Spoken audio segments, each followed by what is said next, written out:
सांगेलाई क्याप्सु डोना जिग्दनलाई छक्मी छल भन्छ क्या।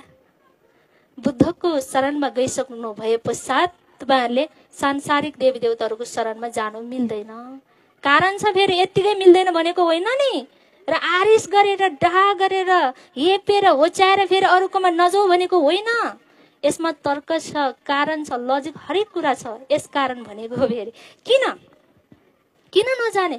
फेरि शब्दमा हेर्यो भने छ्याक मिछल भन्दाखेरि ढोक्दै नढो भने जस्तो हुन्छ शाब्दिक शब्दको रूपमा हेर्दा। तर लाक्षणिक अर्थमा हेर्ने हो भने चाहिँ यसमा चाहिँ के हो, सांसारिक देवताहरूको शरणमा जान मिल्दैन भनेको। सांसारिक देवी देवताहरू के हुन्छन्, किन मिल्दैनन् भन्ने बेला रङयङ खोरोइ चुन्नर सिंहै जिग्देन लाई सुसिक्यो ब्रनै भनेछ हैन।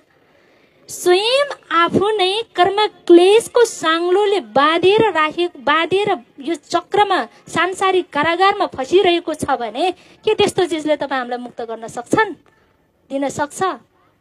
त्यो एकदमै गाह्रो कुरा हो हैन। कोही कसैले उद्धार गर्नु छ भने आफू के हो त्यो योग्य, त्यो आफू पनि त्यहाँबाट उद्धार भएर योग्य भइसकेको हुनुपर्छ हैन।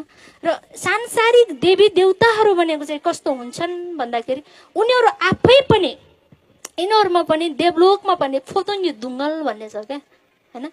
यिनीहरूमा पुण्य संसारमा रहँदाखेरि केही पुण्य गरेको कारणले गर्दा देवलोकमा जन्म लिन्छ र देवलोकमा पुगेपछि फेरि पुण्य चाहिँ सञ्चित गर्नुपर्छ भन्ने खालको संज्ञा उहाँहरूमा हुँदैन।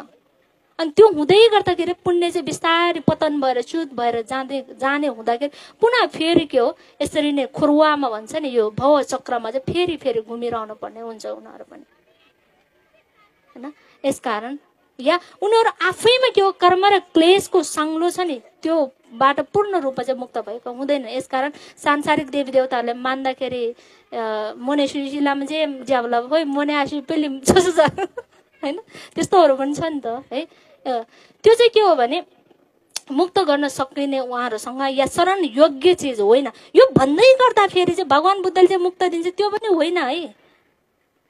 भगवान बुद्धले तपाईँ हामीले आएर टप्प टिपेर चाहिँ मेरो ठाउँमा लान्छु यो भनेको पनि होइन है।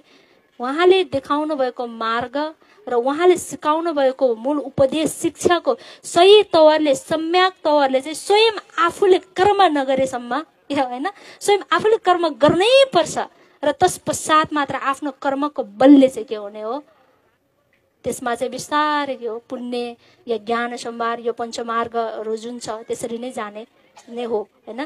त्यसपश्चात मात्र आफू के हो बुद्धत्व प्राप्त गर्ने हो हैन। बुद्धले